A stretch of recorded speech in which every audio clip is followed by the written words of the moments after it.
بسم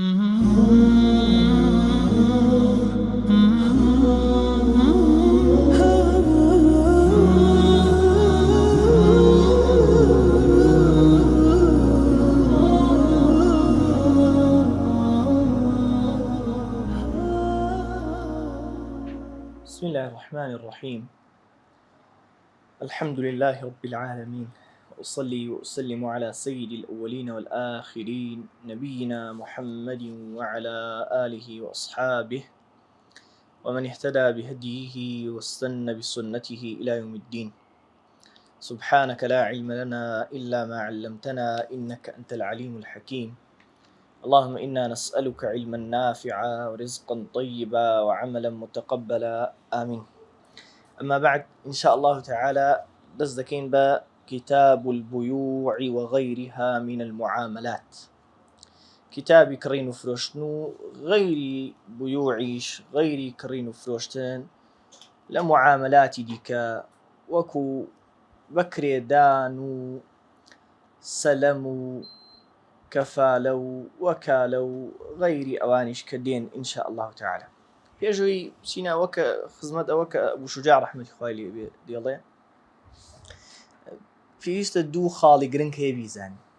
یەکەمیان ئەمەش ڕێک بە ئەندازەی عیبادات شەرعی خوایە سوبحانەهو وتەعالە، بە ئەندازەی عیباداتی وەکو نوێژ و حەج ملزەمین بە باوەڕپێهێنان و ملکەج بۆ بوونی. خوا جل جلاله دەفەرمێ فلا وربك لا يؤمنون حتى يحكموك فيما شجر بينهم. هەرچی کێشە و گرژیان هەیە لە هەر بوارێکی ژیانیاندا، بواری هاوسەریان، بواری بازاڕ و کڕین و فرۆشتنیان، بواری شەڕ و ئاشتیان، ئیمان ناهێن و ئیمانیان تەواو نابێ هەتا محەممەد صلی الله عليه وسلم تۆ و شەرعەکەت نەکەنە حەکەم لە نێوانیاندا و بەگوێرەی ئەوە نەجوڵێنەوە. ثم لا يجدوا في أنفسهم حرجا مما قضيت. لدڵ و دەرونیشیاندا نابێ گرێ و گۆڵ و بێزاری هەست پێ بکەن لەو دەرهەق بەو قەزا و بڕیارەی کە تۆ دیکەی ويسلموا تسلیما، بە ملکەچی تەواو بۆی ملکەچ بکەن. ئەوە خاڵێکە. ئەوە هەتاوەکو هەستێکی عەلمانیانە دزە نەکاتە خەیاڵمان پێمان وابێ بەخوا لێرەوە کەمتر شەرعی خوایە جەل جەلاله، ئیتر ئەوەی پێشوو گرنگتر بوو، ئەوە وەکو سەقافەی دینی بیزانی گرنگە نەخێر. بۆیە ئەوە دەکەینە خاڵی دووەم. جەماعەتێ لە عولەمای یەمان منهەجیان وایە لە شافعیەکان کە لە معاملاتەوە دەست پێ دەکەن نەک لە عیبادات، دوای دەگەڕانەوە بۆ عیبادات. ئەگەر طالیبی عیلمەکە بەشی جێبەجێکردنی پێویستیەکانی خۆی لە عیبادات بزانێ لە معاملاتەوە دەست پێ دەکەن. بەڵام لە بەرەوەی معاملات هەم جۆرە لە قورسی تێدایە لەو جیهەتەوە کە دوورترە لە ژیانی ڕۆژانە. هەندێک معاملە لێرە هەیە لەوانەیە من و تۆ مانجی جارێ دوو مانگجاریشی ڕێمانتی نەکەوێ پێچەوانی نوێژەوە کەلانی کەم ڕۆژی پێنجان نوێژ دەکەین و ڕێمانتی دەکەوێت. هەمیش هەتاوەکو طالب عیلمە و هەستی بۆ دروست نەبێت کە مەشتێکی هامیشیە، ینی بۆیە لە دواوە دانراوە. ئەوە خاڵی دووەم. خاڵی سێیەم، ئێمە وەکو بیرهێنانەوە بەوەی ئێرە نابینە مفتی. ئێمە لێرە ئینشاءالله بناغە و ئەساسیاتێک دەخوێنین کە دوای مەرحەلەکانی دیکەی لەسەر بنیاد بنین. ئەوەش نەبێت دوای لە مەرحەلەی دووەم و سێم تێناگەین. ئەمە لێرە تەسەورات دەکەین کە سەلەم چییە، مەثەلەن شوفعە چییە، کەفالەت چییە، موساقات چییە، کە ئەو تەسەور و ئەساسیات و بناغە نەبوو دوایی خلافات و تەفاسیلی دیکە هەر باز بگرە بە نازانین باشتر نازانم، یعنی قسێ و دەیخوێنمە و دەیبیستن و خەلاس، نازانم بە دیاریکاری مەبەستی ئەو عالیمە لەو قەولە چییە. هەم بۆ ئەو قسەیە دەکەم کە ئەگەر شتێکی دیکەمان غەیری ئەوەی ئێرە بیست بەرنی هەڵامان لێ بەرز بێتەوە بڵێن تەواو کارەسات ڕوویدا. ئەنا لە بەروی جاری وایە لیژنەی فتوای وڵاتی خۆیشمان لەبەر زەڕوڕەت و خوێندنەوەیکی واقع بەتابەت لە معاملات بە غەیری مەذهەبی شافعی فتوا دەدەن. ئەوان حەقی خۆیانە. کەوامە بەستم ئەوەی مەرج نییە ئەوە کە ئەمە معاملاتی مختصری ئەبی شوجاعمان خوێن تەواو لە هەموو بابەتێکدا قسە بکەین و هەموو پرسیارێک وەڵام بدەینەوە شتیوانی باشە. ئەبوو شوجاع ڕەحمەتی خوای لێ بێ دەڵێ البيوع ثلاثة أشياء. کڕین و فرۆشتن یەک لەم سیانەیە. ئەنجا لە هەموو کڕین و فرۆشتنێکدا پێویستە سیغەیەک گفتوگۆیەک لە نێوان کڕیار و فرۆشیار هەبێ کە علامەتی ڕازیبوونیانە بەو کڕین و فرۆشتنە. لەبەر ڕازیبوون لە دڵە شتێکی شاراوەیە نازاندرێ، پێویستە بەو گفتوگۆیە ئەو ڕازیبوونە دەرببڕدرێ، ینی بڵێ ئەوە فڵانەشتم لێ کڕی بە 5,000 ئەوەش پارەکەی وەری بگرێ و بڵێ قبوڵ بکە. بەڵام زۆرە لە عولەما فەرموویانە ئەگەر علامەتیشی دیکەی ڕازیبوون هەبوو ئەو گفتوگۆیەش نەبێ ئاساییە، بەتایبەت لەو شتانە کە نرخی کەمە. یعنی کابرا دوکانێکی داناوە بە قطعەیەکی گەورە نووسێتی هەڕاجە بە 5,000 هەرچیت هەڵگر هەر 5,000. کابرا یەک شتی هەڵگرتووە بە دەستیوێتی و 5,000 دەراتی، کابراش بێ قسە لێی وەردەگرێ و خوا حافیز خوا حافیز. ئەوە علامەتی دیکەی ڕازیبوون هەبوو کە کابرا ئەوەی لەو دوکانەی دایناوە ئاساییە، دەتوانین بە 5,000 بی بێ دەرێ و بۆ خۆت ڕازیم. با گفتوگۆی کڕین و فرۆشتنیش نەبێ لە نێوانیاندا. باش، کڕین و فرۆشتن یەک لەم سێ شتانەیە. یەکەمیان بەیع عەینین، عەین شتێکی کڕین و فرۆشتنی شتێکی مشاهەدەتین لە بەرچاوان و بیندراوە، چ ئێستا لە بەرچاوان بێ و لە مەجلیسی کڕین و فرۆشتنەکە حازر بێ یا پێشتر بینی بێ. ئەمن و تۆ هاوڕێین، هەموو ڕۆژ سیارەکەی تۆ دەبینم، هەموو ڕۆژ پیاسەی پێ دەکەین، دوێنێ بەیەکەوە بووین سیارەکەمان پێ بووە، ئەمڕۆ پێم بڵێ بۆ سیارەکەی خۆمت پێ نەفرۆشم، ئەوە فەجائیزون، دروستە. ئەگەر مەرجەکانی دیکەی کڕین و فرۆشتنی تێدا بێتە دی وەکو دوایی دی ئینشاءالله. وبيع شيء موصوف في الذمة، کڕین و فرۆشتنی شتێکە کە موصوف وەصفی بکا، فرۆشیارەکە وەصفی بکا، گرنگ نییە بچێتە هەموو وردەکاریەکیەوە، نا، بەس ئەو شتانەی تێدا وەصف بکا کە کاریگەریان بەسەر نرخیەوە هەیە، ئەو وەصفانەی دیاری کا کە نرخی دەگۆڕن. مەسەلەن ئەڤەلۆنێکی 2012 ڕەنگ سپی قەپاغڕەشی فڵانە مواسەفاتە ئەوەندەی بۆ یاخ پێوەیە، ئەو وەصفانەی بکا کە کاریگەریان بەسەر نرخەوەی. فی الذمة، لە ئەستۆی کابرای فرۆشیارە، ذمە یعنی ئەستۆ، لە ئەستۆی کابرای فرۆشیارە کە بیهێنێ شتێکی بەو وەصفانە بۆ بهێنێ، ئەوە فەجائیزون، ئەوە دروستە. طبعا ئەوە سەلەمی پێ دەڵێن، دوای بە تەفسیلیش دێ. إذا وجدت الصفة، ئەگەر صفەتەکە بەو جۆرە بیندرا کە على ما وصف به، کە وەصف کرابوو، شتەکە بەو جۆرە بوو کە وەصف کرابوو.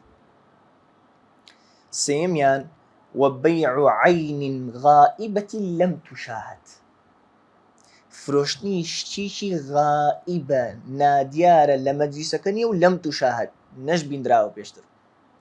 وەکوی لەو سەرجادەیە پیاوە ببینی بڵێ ئەرێ سیارەیەکم هەیە بۆ نایی پێت بفرۆشم، حەقن نەبێت چیە دەی با لەسەر شتێ ڕێککەین، لەسەر دەفتەری ڕێک دەکەین، لەوانێ بای 2 دەفتەر بێ قازانفی، لەوانێ بای 50 وەرەقە بێ زەرەر بکەین، ئەوە فەلا یەجوز، دروست نییە، یعنی باتڵیشە. ئەو کڕین و فرۆشتنە هەر دانامەزرێ، نە سیارەکە دەبێتە هی کڕیار، نە پارەکەش دەبێتە هی فرۆشیار.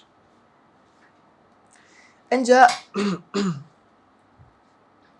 دڵێ ويصح بيع كل طاهر منتفع به مملوك، صحيحة دروستە دادەمەزرێ فرۆشتنی بەیع كل طاهر هەموو پاچێک کە لە خودی خۆیدا پاکە، با پیسیش بوو بێت بە پیسێک کە پاک بکرێتەوە، کەوابوو فرۆشتنی شتی پیس ئەوە کە لە خودی خۆیدا پیسە یا پاچێک بە جۆرێ پیس بووە، پیسی شەرعیمان مەبەستە، نەک بە قوڕ بوو بێ. مەسەلەن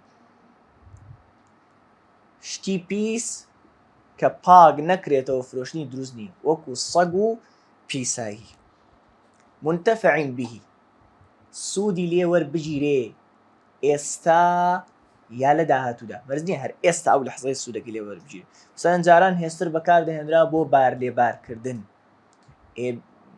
بەچکە هێسترێ خۆ ئەمڕۆ هیچ فائیدەی نییە، هیچی لێ بار ناکرێ، بەڵام مستەقبەلەن کە گەورە بوو سوودی لێ وەردەگیرێ ئاسایی. منتەفع به، سوودی لێ وەربگیرێ ئەمڕۆ یا لە داهاتوودا سوودێکی حەڵاڵ، کەوابوو لە مەزهەبی ئێمە و مەزهەبەکانی دیکەش مەبەستم لە 4 مەزهەبەکە فرۆشتنی ئالەتی مۆسیقی وەکو ساز و شمشاڵ دروست نییە، فرۆشتنی جگەرە دروست نییە، فرۆشتنی کتێبی کوفر و ئیلحاد دروست نییە، مەگەر بە عالیمیکی دامەزراو کە بزانی بۆ ڕەتدانەوەیان بەکاری دەهێنێ. منتەفع بهی شتەکە سوودی لێ وەربگیرێ، مەملووکین هی خۆیشی بێ.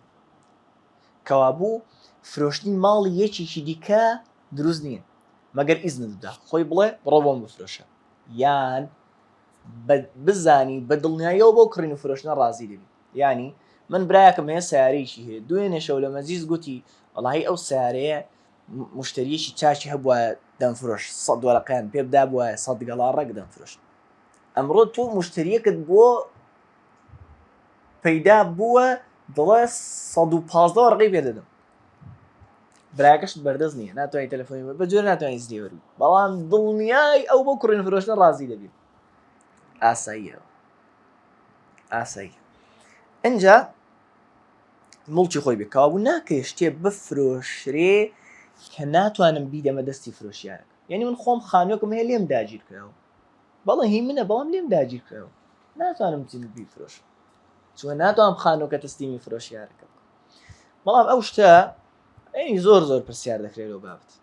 کابرا ئیشی ئۆنلاین دەکە، دەڵێ من مەسەن جاری وایە کارەباییات یان ئەلکترۆنیات لە ستۆری دادنێم، شتەکەم نییە ئێستا، ڕسمی مۆبایلەکەم لە ستۆری داناوە، ئێستا شتەکەم نییە، دەڵێم ئەوە بۆ فرۆشتن.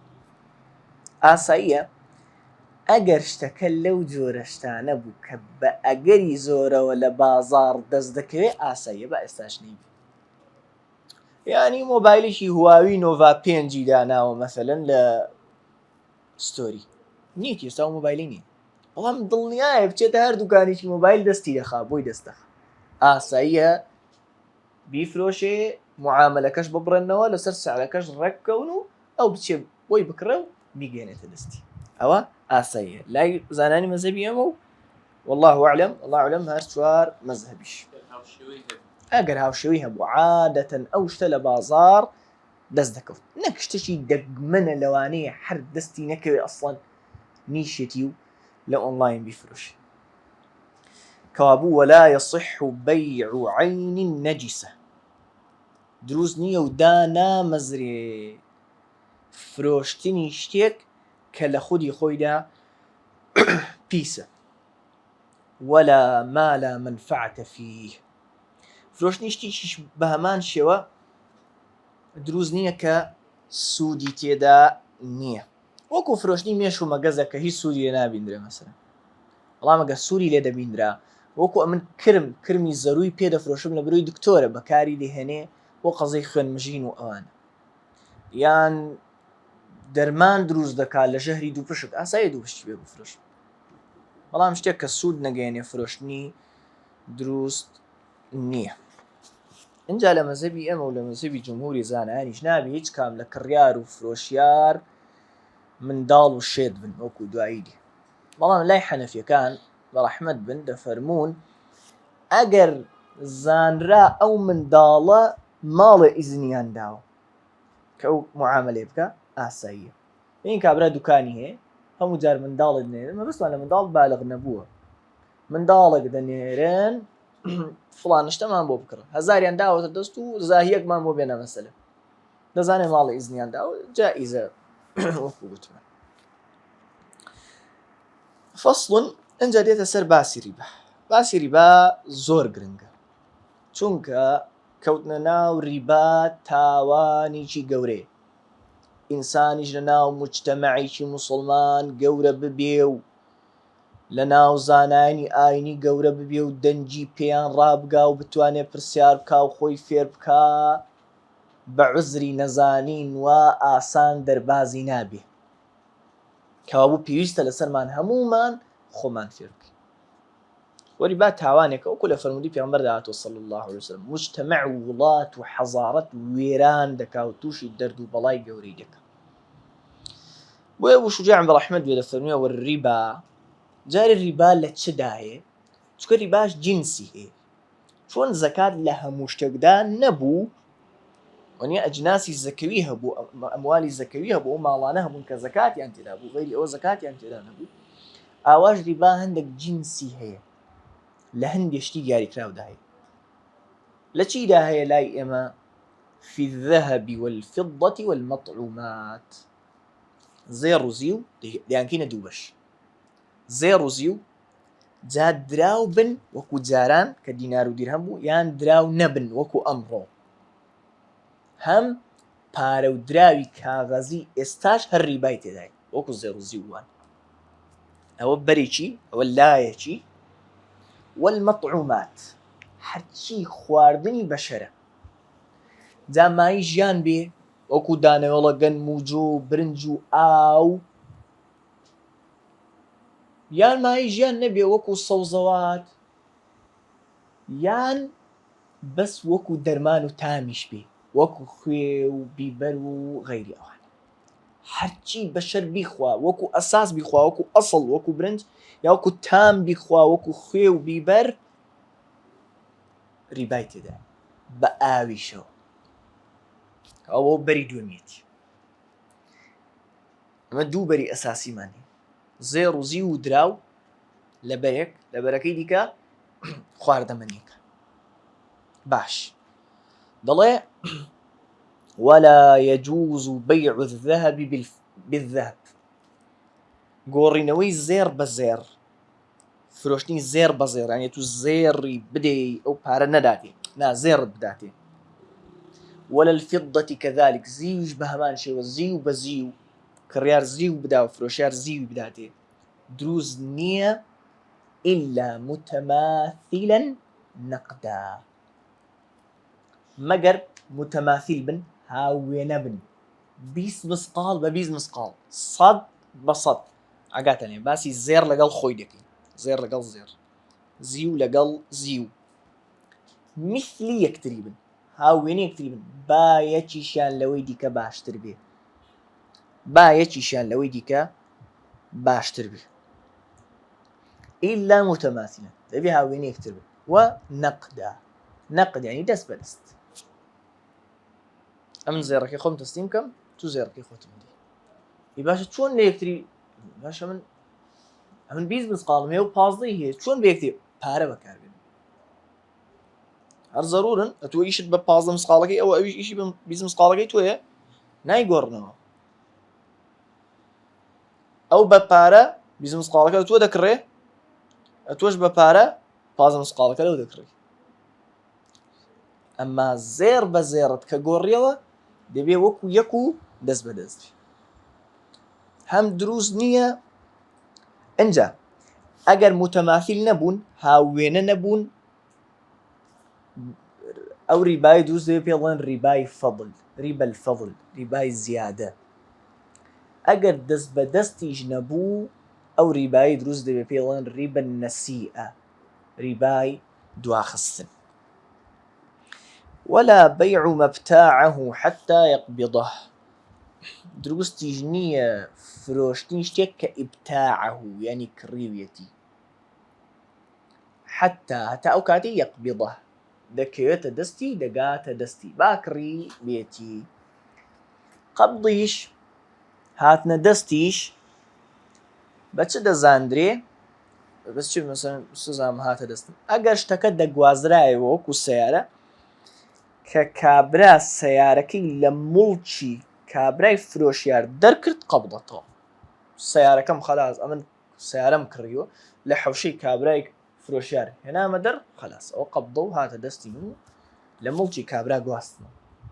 ئەگەر شتێکی بوو کە نەدەگوازرایە وەکو خانوو، کابرا کە چۆڵی کرد و کلیەکانی تەسلیم کردم، خەلاص ئەوە قەبضە. ئەنجا بۆ مێ بیشی فرۆشم بە ئارزوی خۆم تەسەڕوفی پێ بکەم. ئەنجا شتەکە با کڕدرابێش، هەتا ئەمن قەبضی نەکەم، زەرەرەکەی یا فەوتانی هەر لەسەر فرۆشیار. یانی ئەمن مۆبایلێکم لە کاک ئەحمەد کڕیوە، لێم کڕیوە، لەوانێ پارەکەشم تەسلیم کردی، بەس ئەو هێشتا مۆبایلەکەی نەداومێ، وتویەتی هەفتەی هیچکە ئینشاءالله دەدەمێ، وا ئیتفاقمان کردووە. ئەو مۆبایلە بەڵێ من کڕیومە، پارەکەیشم داوە، بەس لەبەر هێشتا نەکەوتووە دەستی من، بفەوتی لەسەر تۆ حساب، پارەی خۆم وەردەگرمەوە من. شتی کردراو هەتا دەگاتە دەستی کڕیار هەر لەسەر فرۆشیار حساب کەوابوو دەڵێ ولا بيع يعني ولا يجوز بيع فرۆشتنی شتێک کە ئیبتاعه کڕیوێتی حتا يقبض تا قبضی دەکا و دەگاتە دەستی هەم ولا بيع اللحم بالحيوان حيوان مەبەستێرە حیوانی زیندووە ئاژەڵی زیندوو دروستیش نییە گۆشتی ئاژەڵی سەربڕدراو بە حیوانی زیندوو بگۆڕدرێتەوە نابێت وینەما پارە بەکاردێت ويجوز بيع الذهب بالفضة متفاضلا نقدا ئەمە ئەو بەرەی سەمەوە خەریشین باسی یەک بەرە دەکەین باسی زێڕوزی و دراو دەکەین وانە وایە ئاساییە زێر لەگەڵ زی و دووشتی هەمان بەرە بە یەکتری بگۆڕدرێنەوە متەفاضلن با یەکیشیان لەوەی دیکە زیاتر بێت مەسەلەن زۆر طەبیعیە بەڵام کاکە من 10 مسقال زێڕم هەیە و 100 مسقال زیوی هەیە با بێک بگۆڕینەوە ئەوە 10 مسقال زێڕەکە بۆ تۆ ئەوە 100 مسقال زیوەکە بۆ من ئاساییە تەفاضلا چکەوە یەکیان زێڕە یەکیان زیوە بەمەرجێک نەقدا دەست بەدەست بێ نەبڵێمەوە 10 مسقال زێڕەکە ئەتۆ چی بکە بەیانی هەفتەی چکە تۆ 100 مسقال زیوەکەم بۆ بێنە نابێت ئەوە ریبای نەسیئەیە ریبای فەضلی تێدا نییە یعنی ریبای نابتە ریبای فەضل تەفاضل ئاساییە کە زێڕ و زیو بوو مەسەلەن بەڵام پێویستە نەقدەن بێ ئەنجا دێتە بەری ئەو بەر وكذلك المطعومات بهمان شێوە خوادەمەنیەکانش لا يجوز بيع الجنس منها فرۆشتنی جنسێک منها من المطعومات لەو مەطعوماتە فرۆشتنی شتێک جۆرێک لە خواردەمەنی دروست نییە بمثلیه بە هاوێنەی خۆی وەکو خورما بە خورما گەنم بە گەنم برنج بە برنج إلا متماثلا نقدا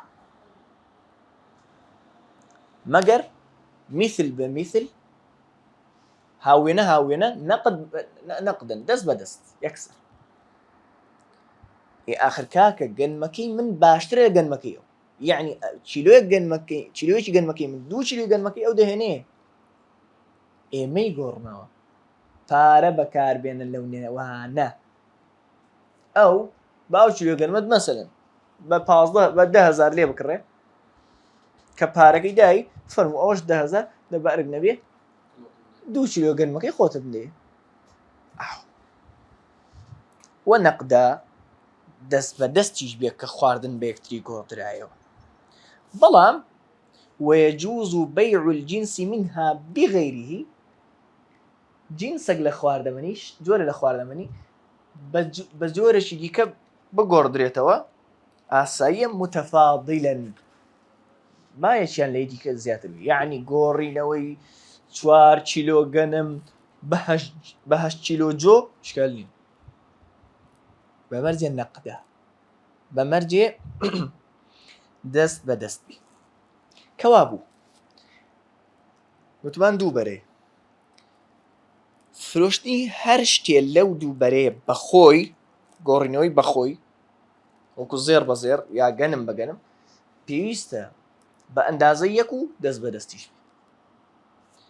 بەڵام گۆڕینەوەی زێر بە زیو یا گەنم بە برنج ئاساییە بە ئەندازەی یەک نەبێت بەمەرجە دەست بە دەست بەڵام گۆڕینەوەی شتێ لە دوو شت کە هەریەکەیان لە بەرەیەکن نەشەرتە دەست بە دەست بێ نەشەرتە هاوێنەیش بێ یعنی میوە لە بەری مەطعوماتەوە نییە میوە لە بەری مەطعوماتە پارەیش لە بەری دراوە زەی ڕوزیوە ئاساییم چم لە سوپەرمارکێت میوە بە قەرز بێنم بڵێ ومن جاري اولا اسايا مثلا 4 كيلو تماته ب 1000 دينار دكرم والتفاضل هي يعني والله تفاضل هو 4 كيلو تماته ب 1000 ربا فضيتي لاني ربا نسي اشتي لاني اسايا بقرزيش يستبارك انا مصيب بارك الدم شكل دو بريد جوازا ايش كان عادي مطعوماته ايش كان عادي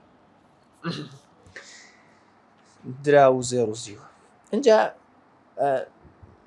هەندێکی دیکە لەو قەزەی ریبای مەطعوماتە ماوە دوایی تەواوی دەکا ئینشاءڵڵا. ئێستا دەڵێ وەلا یەجووز بەیع الغەڕەڕ. غەڕەڕ یعنی فریودان و نادیاری و هەڵخەڵەتاندن.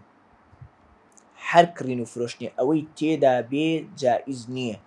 وەکو یا نەسیب مەجموعەیە شتی لە بەردەمی خۆی داناوە دەڵێ 1000 بدە بە تیر و پشک یەکیانت دەدەینێ لەوانەیە باید 250 دینار بێ لەوانەیە باید 5000 دینار بێ. ئەوە دروست نییە. هەم مەسەڵەن عولەما نمونەی ئەوە دەهێنەوە فرۆشتی ماسی لەناو ئاودا جائیز نییە کە زەمانی گرتنی نەبێ مەسەڵەن ئەوانەیە بۆی دەرچێ و بڕوە. یا کابرا مەسەڵەن کۆتریکی بە ئاسمانەوە هەیە زەمان نییە بێتەوە وەڵا بەس بۆ پێ نەفرۆشە ئەگەر نەهاتەوە. ئەوانە هەڵفریواندنن فریودانی تێ غەڕەری زەقی تێدایە کەوا بوو دروست نییە. وەلا یەجووز و دروست نییە بەیع الغەڕەڕ کڕین و فرۆشتنی بە فرت و فێڵ. ئەنجا دێتە سەر باسی پەشیمان بوونەوە مافی پەشیمان بوونەوەی کڕیار و فرۆشیار. دەڵێ والمتەبایعان دوو مامەڵەکەرەکە یعنی کڕیار و فرۆشیار بالخیار سەرپشکن بژاردەی پەشیمان بوونەوەیان هەیە ما لەم یەتەفەڕەقا مادام تەفەڕقیان نەکردو و لە یەکتری جیا نەبوونەتەوە. مادام لە هەمان مەجلیسی کڕین و فرۆشتنەکەن با بێدەنجیش بوو بن با ئەو مۆزوعانشیان هەرداخست بێت کاکە ئەو مۆبایلی من بۆ تۆ بە 400 دلار ئەو مۆبایل ئەوە 400 هێشتا لە هەمان مەجلیسی مۆزوع گۆڕا دەستمان کردە باس و خواسی ژیان مادەمێشا لە مەجلیسی و لە یەکتری جیا نەبووینەوە وڵات ئەمە وڵای شێخ ئەحمەد پەشیمان نەبوو مۆبایلەکەم بدەوە ئەوە 400 دلارکە. ئەوە لەو لە هەموو عەقدێکدا هەیە. وەلەهما هەم بۆیان هەیە هەم بۆ کڕیار و هەم بۆ فرۆشیار ئەن یەشتەریط الخیار مەرجدا بنێن کە بژاردەی پەشیمان بوونەوەیان هەبێ إلى 3 ئەیام بۆ 3 ڕۆژ. بەڵام ئاگاتان لێبێ ئەمە دەبێ باز بکرێ لە عەقدەکەدا. یعنی ئەسڵ ئەوەیە کە مەکڕین و فرۆشتنمان تەواو کرد و جیا بووینەوە خەلاس من مای پەشیمان بوونەوەم نییە. بەڵام دەتوان بڵێم شێخ ئەحمەد خۆ کڕین و فرۆشتنەکەمان بڕاندەوە بەڵام با 3 ڕۆژ لەلام بێ با هەتا نەک زیاتر 3 ڕۆژ زیاتر نا با هەتا 3 ڕۆژ لەلام بێ بزانم عەقڵم دەیگرێ ئەگەر عەقڵم نەیگرت دەدەمەوە. ئاسایی شێخ ئەحمەدیش ئاساییە بڵێ باوا بێ من مافم هەبێ هەتا 3 ڕۆژی دیکە ئەو عەقدە هەڵبوەشێنەوە. وەلەهما بۆ هەردووکیان هەیە. ئەمە خیار الشەرطی پێڵێن ئەوەی یەکەم خیار المەجلیسی پێڵێن خیاری مەجلیس ئەوەیە هەتا لە مەجلیسەکەمان دابین هەردووکمان بۆمان هەیە پەشیمان بینەوە. باسی بکەین یا باسی نەکەین مافی پەشیمان بوونەوە هیچیش باز نەکەین بۆمان هەیە. ئەمەیان دەبێت بە شەرطی بگرین خۆمان باسی بکەین ئەمە خیار الشەرطی پێڵێن. ئەنجا دێتە سەر جۆری سێیەمی پەشیمان بوونەوە کە خیار العەیبی پێڵێن مافی پەشیمان بوونەوە کاتێک عیبێک لە کاڵاکەدا پەیدا دەبێت یا عیبێک لە پارەکەدا پەیدا دەبێت. وإذا وجد بالمبيع ئەگەر مەبیع نیشتە فرۆشراوەکە لە کاڵاکەدا پەیدا بوو دۆزرایەوە عیبێک کە هی پێش زەمانی کڕین بێ. یعنی من ئەو مۆبایلم لە شێخ ئەحمەد کڕی هیچ عیب و بەڵای نەبوو دوای هەفتەیە لای من عیبەکەی تێدا پەیدا بووە ئەوە نا ئەوە مافی پەشیمان بوونەوە نییە بەڵام عیبیش تێدا دەرکەوت کە هی پێش کڕینەکە بوو. مەسەلەن دەرکەوت دوای ساڵێک لە کڕینی و سیارێ دەرکەوت بڕاوەیە باب سەهرێن ناوقەدەوە بڕاوەتەوە ئەوە فەلیلموشتەری ڕەدوه کڕیار بۆی هەیە ڕەتی کاتەوە و پارەی خۆی وەرگرێتەوە با 10 ساڵی بەسەردا تێپەڕبوو. بەڵام ئەوە بە پێویستە عیبێک بێکە زەق بێ بەو ڕادەیە کە تەسیری بەسەر سیارەکەیەوە هەبێ نەمەزان شوختشی ئەوەندە بچووکە هیچنی ئەوەندە بچوو ئەوە نەمبینیوە ئەوە وەک دەڵێن بە عیب ناشی. ئاگاتان لێبێ زمن ئەو سیارەیە 3 ساڵە لی دەخڕم لە شێخ ئەحمەدم کڕیوە دوای 3 ساڵ بۆم دەرکەوتووە بڕاوەیە ئەو ماوەیە هەرچی سوود و کەڵک بەکارم هێنا بۆ خۆم بوو خەلاس ڕۆیشت یعنی بکە ئەو سیارە دەدەمەوە شێخ ئەحمەد و پارەکەی لێ وەردەگرمەوە ئەو ناتوانێت بڵێ خۆ 3 ساڵە سیارەی منت بەکارهێنا نا واضحة حاج شيخ مشايخ مظبوط انجد الله ولا يجوز دروز نية يعني حرام و بطالشة داجنا مزرعة وكريم فروشنا شي بيع الثمرة مطلقا فروشني بروبوم هار بروبوم يكبي إلا بعد بدو صلاحها بدو يعني دركوتن صلاح يعني بيجيشنو گونجانو سلامتي هەتا سەلامەتی و پێگەیشتنی دەرنەکەوێ نابێ بەروبوو مەسەردارەوە بفرۆشرێ چکۆ جۆرەکە لە خۆبەختی و غەڕار یعنی ئەمن داری هەرمێم هەیە یەک باخت داری هەرمێم هەیە هەرمێکان تا هێشتا پێ نەگەیشتون بەڵام با هەرمەی ئەم ساڵ پێ بفرۆشم یعنی کە پێگەیشت ئەوجا لیکێ و بیفرۆشی بەس 4 ملیۆن پێ دەفرۆشم ئێ بابە لەوانەیە ئافەتێکی لێدا من 200,000 لێ نەفرۆشم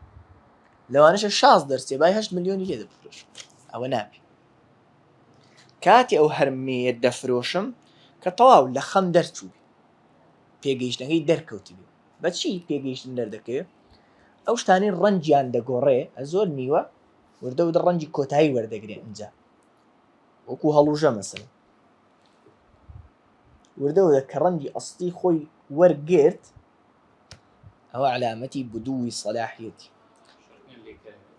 شەر نییە ئاسایی هەر بەدارەکەەوە بێ بەس بەمەرجێ وردەوە پێگەیشتنی دەرکەوت لەو شتانش کە ڕەنجیان ناگۆڕێ وەکو دانەوەڵە مەسەلەن دانەوەڵە کە دەنگی ڕق بوو دەنگەکەی ڕق بوو دەنگەکە کە ناو گوڵەکەی ڕق بوو خەلاس کرێ بفرۆشت شتە دەروێنەش نەکراوە بەڵام یەک شت هەیە ئاگاداری ئەگەر هەر ئێستا لی کاتەوە فائیدی هەبی ئاسایی یعنی ئەمە پەرسیلی پێ دەڵێن کە مەرحەلەی پێش بوونە ترێکە هێشتا ترشە و ڕەنجی سەوزە ئەوە فائیدی هەیە زۆر کەسەی حەزی پێێتی دیکڕێ جارێ پارەی زۆری پێدا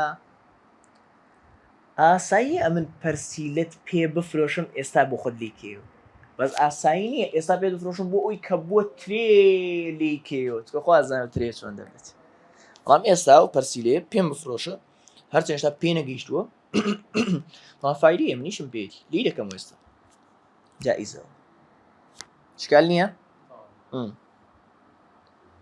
ئەنجا دەڵێ وەلا بەیع ئەو لە پەیوەندی بە ریبای مەطعوماتەوە وەکو گوتمان قطعێ دەخوێنین و لی دەگەڕین ئینجا ئینشاءڵڵا دەڵێ وەلا بەیع دروستیش نییە فرۆشتنی شتێک کە ما فیه الربا لەو خواردەمەنیانەی کە ریبایان تێدا بوو یعنی ئەوە کە ریبای تێدا بوو لە خواردەمەنی بجنسیه بەخۆی ڕەتبن ڕەتب یعنی بەتەڕی کوڕینە هەرچیەک وشک بکرێتەوە وەکو ترێ کە دەکرێتە مێوش وەکو خورمانە کە دەکرێتە قەسب ڕوتاب بەتەڕی کە وشک دەکرێتەوە کەم بکە کە وشک دەکرێتەوە کەم بکە سەترێ قورسلایان مێوش ترێ وە نابێت تەڕی بەتەڕی بگۆڕدرێتەوە با بە ئەندازە یەکیش بێت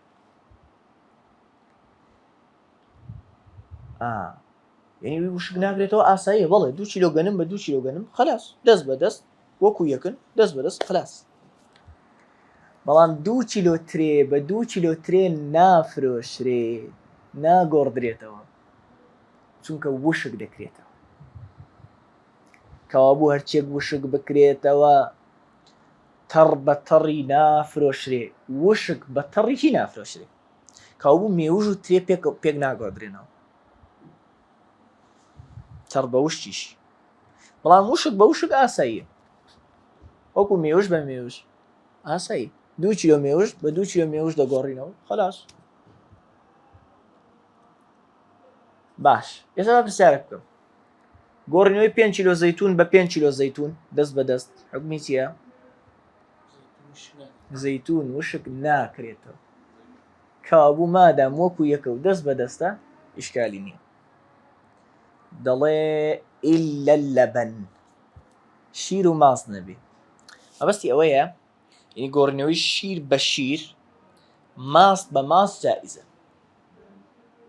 گۆڕنەوەی شیر بە شیر کە بە ئەندازە یەکن ماست بە ماست جائیزە. ئەچکە وا من حساب کردەوە کە ماست و شکراوەی شیرە ئەوە ئاساییە. شیر بە شیر ماست بە ماست بەڵام شیر بە ماست نا شیر بە ماست ناگۆڕدرێتەوە. هیوادارم ئەوە وازح بێ. إلا اللبن لقاعدة تراتيكي لذي بەڵێ بەڵێ یعنی ئەوە دیارەکرێتەوە کە شیر بە شیر ئاسایی هەرچەند تەڕ بە تەڕیشە وانە ماس بماس ماس بە ماسەکە ماسی حسابی وشکەکەی بۆ بکەین هەر جائیزە. چۆن وتمان گۆڕنەوەی مێوەش بە مێوەش جائیزە. قاعدة بالعكس دكتور تريك تري تربة ترنا ذبو وشك وشك ندبو با وشک بە وشک تربة وشك ندبو وشك وشك دبو نەتەمەشاکە ئێستا ئەک تەمەشا ئەگەر شیر تەڕەکەی و ماست بە وشکەکە حیساب بکەین